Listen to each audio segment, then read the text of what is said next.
Bien, voilà encore une émission. Je dois dire franchement que j'ai hésité à la faire. C'est toute mon équipe qui m'a argumenté qu'il y avait des constellations familiales. Certaines personnes se retrouvent dans des lieux et ils ressentent quelque chose d'inexplicable, de se sentir qu'ils ont déjà vécu telle ou telle chose, qu'ils savent que la porte est à droite au lieu d'être à gauche. Alors partant de ce fondement-là, je me suis dit, toute ma carrière, elle est faite de témoignages et de faire comprendre à l'autre qu'il existe quelque chose. Alors, j'ai dit oui. Et c'est pourquoi nous faisons maintenant cette interview de réincarnation et de karmique. Pourquoi j'ai tant hésité, vous allez vous dire? Ben parce que j'ai vécu quelque chose. Des personnes sont entrées dans mon établissement, l'Institut énergético-holistique, et ces deux personnes sont rentrées, deux femmes d'âge 51 ans, et quand nos regards se sont croisés, il y a eu une osmose. Osmose, ça veut dire quoi? Une énergie. Et tout de suite, on s'est reconnus. Mais reconnus, non pas dans ce présent, on s'est reconnus dans une autre vie intérieure. Et rien ne comptait autour de nous. Il n'y avait qu'eux et moi. C'était mes deux filles que j'avais eues en 1740. C'est énorme, mais c'est ça. Il nous est apparu chacun notre tour des flashs et des dates et des endroits, etc. Donc, c'est surprenant. Mais compte tenu de ce que je viens de vous dire, il y a des constellations, il y a des lieux ou autres, pourquoi on n'aurait pas ceci? Alors, faut pas prendre ça à la légère. Ma vie, elle est faite que de rencontres. Elles sont pas là, c'est pour les protéger, car elles sont chacune divorcées, 2 enfants chacun. Moi-même, j'ai des enfants. Et pourquoi cette rencontre? Plus que, ça va permettre, et j'en parlerai dans la fin de cette émission, ça va permettre de dénouer ce qui est coincé. Car ma vie avec mes enfants présents ne vont pas, et elles aussi. Alors, maintenant, je vais passer la parole aux personnes qui étaient autour de nous. C'est des personnes qui, de tout âge, de toute horizon, ils ont ressenti quelque chose, ils ont vu quelque chose, et elles veulent bien témoigner de leur vécu. Et ça, pourquoi faire ça, tout ce genre de choses? Je le redis encore, je veux transmettre l'idée que nous ne sommes pas seuls et qu'il n'y a que l'amour qui compte, car c'est des histoires d'amour, ça, en fin de compte. Voilà. Alors maintenant, je vais vous présenter Diana. Diana a bien voulu faire un témoignage simple de son vécu vis-à-vis de moi. Et il y a les autres aussi, Dario, Patrick. En définitive, il faut bien que vous compreniez, c'est eux qui m'ont poussé à faire ça. Parce que je suis un petit peu timide malgré tout, et de parler quelque chose de moi, de cette façon-là, c'est dur. Alors vous comprendrez à la fin ce que je vais vous expliquer à vivre, car c'est une situation qui est quand même complexe. Alors Diana. Muchas gracias, Jean-Paul. Quiero compartir mi experiencia. Bueno, al principio fui un poco incrédula. No creía mucho, pero ya cuando lo vives, lo experiencias, es otra cosa. Y pude sentir en este momento el campo energético, las ondas que habían en este momento, las pude sentir, y fue en este instante en el que yo te dije que me gustaría poder descubrir también mi historia. mis antepasados y remontarme lo que es como las constelaciones familiares. Entonces quiero agradecer también por darme la oportunidad de tener esta experiencia que me hace creer cada vez más que existe algo superior y que existe una energía y vidas pasadas. Bueno, esa fue mi experiencia y mi historia, que a partir de esto tengo puedo creer más. Bueno, muchas gracias. Non, tu me l'avais jamais dit ça. Vous voyez qu'il faut l'écran pour connaître la vie des autres. C'est moi qui te remercie. Muchas gracias. Muchas gracias. Et t'as rien d'autre à dire? No, muchas gracias. Mais tu as le droit de dire ce que tu veux. Et on ne te coupera pas. Et là, maintenant, je passe à une autre personne que je dois dire que la première fois, quand il est rentré dans mon institut, il s'est présenté et il a dit « Je veux porter une aide à mes compatriotes. Et je ne veux pas être payé, je veux être une aide. » Et ça, la façon qu'il s'est présenté m'a toujours plu et j'y pense toujours. Quand je te vois, je pense toujours à ta première rentrée. Et comme à toi et comme à toi et lui, je demande au divin de vous donner la petite lumière divine qui vous permettra de vous guider et de vous élever. Car vous êtes des gens bien, vous êtes la relève et merci de tout ce que vous m'apportez. Car vous me dites toujours que je fais des choses, mais vous, avec votre façon, vous me permettez de tenir. Bueno, en un momento determinado de colaborar con Jean Paul de manera benévola, tuve la oportunidad de conocer a sus hijas, a las señoras que vinieron al instituto, y en una de estas oportunidades ellas estaban fuera de Barcelona y estaba Jean Paul teniendo una conversación con una de ellas por su teléfono móvil. En este momento era yo la persona que estaba haciendo la traducción porque ellas no hablan español. Entonces fue en ese momento determinado cuando estaba él aquí junto a mí y ella del otro lado del celular, y yo hacía la traducción de francés a español para ella y de español a francés para Jean Paul. Justo allí fue cuando se presentó en mí como cierta magia, por llamarlo de alguna manera, porque la verdad no consigo una palabra para describirlo. Fue una situación particular, única, fue la primera vez que yo me sentía de esa manera y que me sentía como un ducto, como un conducto entre su sentimiento de padre y el sentimiento que ella recibía como una hija. Entonces, estando allí, me di cuenta de que algunas veces, como seres humanos, nos sentimos pequeños, no siendo nada, sino siendo una pequeña parte de lo maravilloso y grande que puede ser el universo y todo lo que esto representa. La energía que existe y que desprendemos como seres humanos, y más aún cuando sentimos amor por otro ser humano. En esta oportunidad como un padre y una hija, que es algo universal. Y bueno, darle las gracias a Jean Paul por la oportunidad, porque son cosas que a veces quisiéramos sentir y nunca conseguimos el momento ni la oportunidad para hacerlo. Y esta vez yo lo viví. Gracias. Ah, tu me remercies. C'est moi qui te remercie, car en définitive, tu témoignes de quelque chose de merveilleux. Il faut donner aux autres l'espérance de vie, l'espérance. Si on est là, nous avons un passé, et le passé nous fait devenir ce qu'on est. Il faut croire en soi. Et je sais, ça a dû un peu surprendre beaucoup de gens, parce que vous n'étiez pas que vous, il y en avait d'autres. Et vous savez qu'il y en a certaines qui ont dit non de vouloir venir et dire ça. On passe pour des fous. Mais bon, moi je peux assumer, mais vous êtes des jeunes.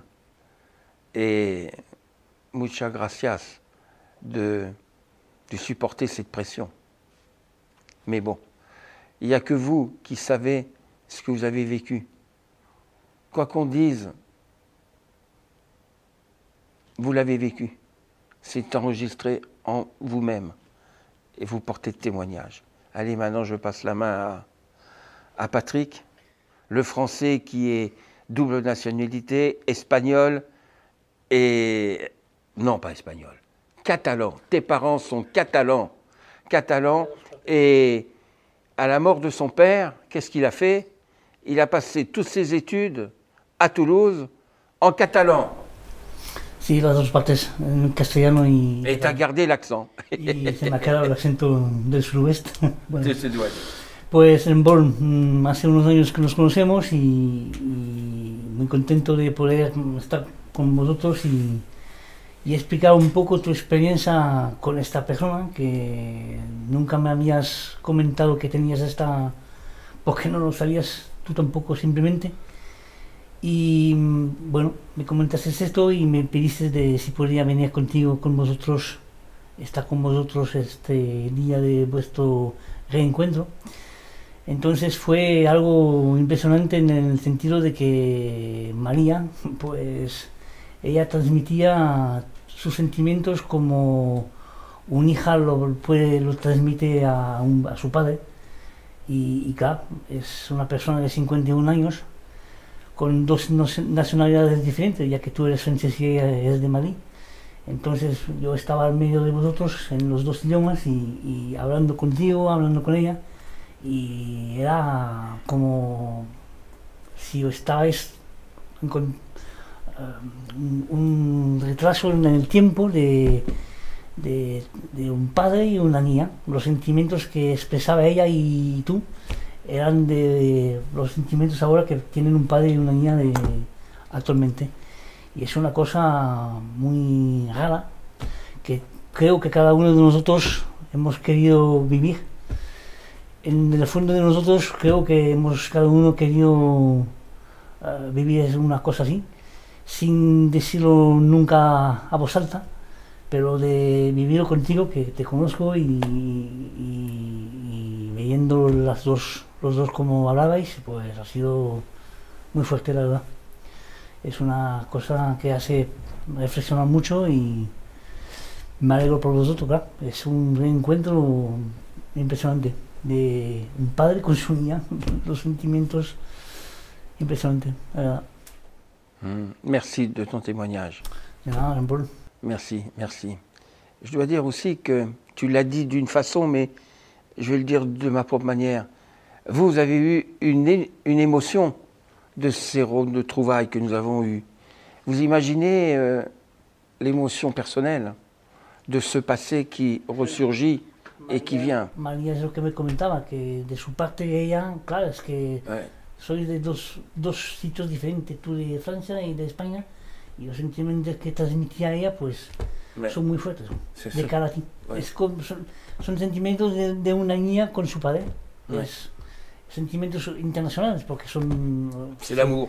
Es el amor de un filial, padre. Filial du père es et el de la amor de mère. un padre con su hija, simplemente. Et alors, vous êtes témoin aussi, c'est que quand elle me parle, elle a beau avoir 51 ans, elle parle comme une enfant. Et moi, je lui parle comme un gamin. Et on est, j'ai des responsabilités, j'ai du travail, on a du travail là, et on est tous dans un nuage. Pero a mí lo que me impresionó mucho, lo que dices, que estás en una nube y claro, tú sentimientos de un padre, ella de una niña, pero teniendo cada uno vuestra vida de adulto. Tú tienes tu vida tuya y ella tiene su vida en Madrid con sus hijos. Tu dis ce que je voulais dire. Claro. C'est ça, c'est que cada uno tiene su vida paralela aparte y bueno, impresionante. C'est impressionnant et ça fait sourire au départ.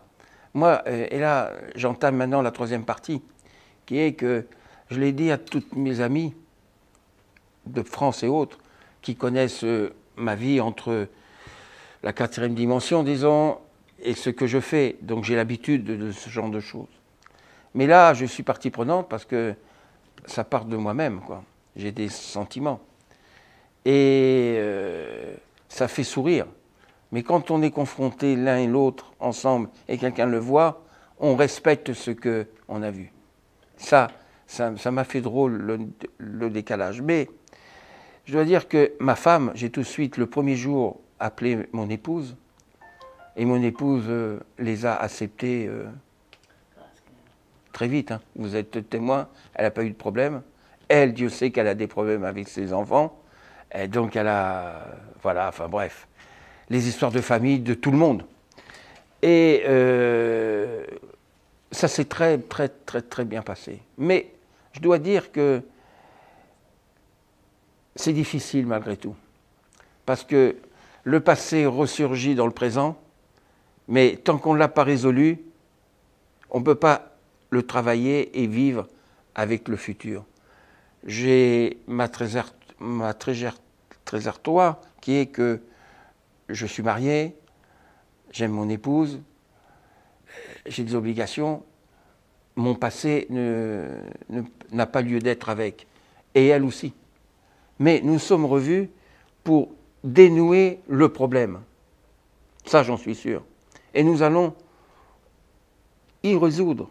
Parce que moi, j'ai des problèmes avec mes enfants. Elles ont 2 enfants chacune. Ils ont des problèmes aussi. On ne peut pas vivre une vraie vie si on doit partir d'un bon terrain fertile. Quand on cultive quelque chose, il faut que le terrain soit propre, net. Et automatiquement, chacun de nous, on a mal démarré nos vies après.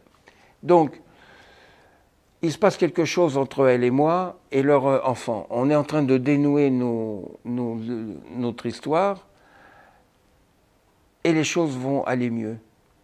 Et du fait que tout va aller dans un sens, je pense que ça va remonter et les choses vont redevenir normales dans l'amour universel.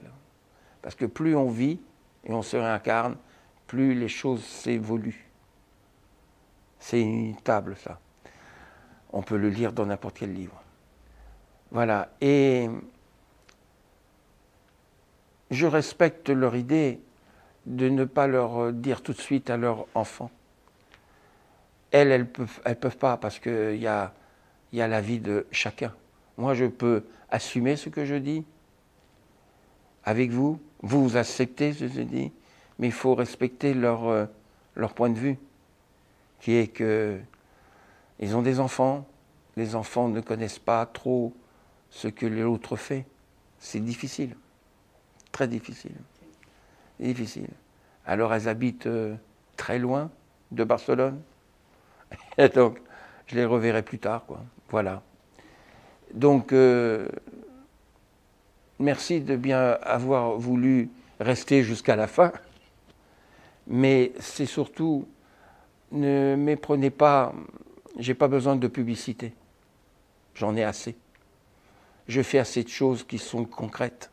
J'ai voulu seulement témoigner qu'il y a des constellations familiales comme Diana a dit. Dario a dit par téléphone, il se passe quelque chose, il s'est passé quelque chose. Toi, tu as plus parlé du visuel. Voilà, c'est pour montrer que on n'est pas seul sur Terre. On a toujours des anges gardiens, on a des circonstances. Et ça, il faut regarder autour de soi. Regarder autour de soi nous permet de mieux comprendre le pourquoi que nous existons à travers l'amour universel. Car ça, c'est des histoires d'amour universel. Alors aussi, je vais vous dire une phrase que j'ai mise sur mes murs, et elle est à propos de tout ce que je viens d'expliquer. La vérité existe avant quoi? Avant de la découvrir. Et cette phrase-là, elle me vient en pleine figure, si on peut dire. Je la répète, la vérité existe avant de la découvrir. À bientôt. Non. Inscrivez-vous à la chaîne d'amour universel, j'ai besoin de vous. À bientôt.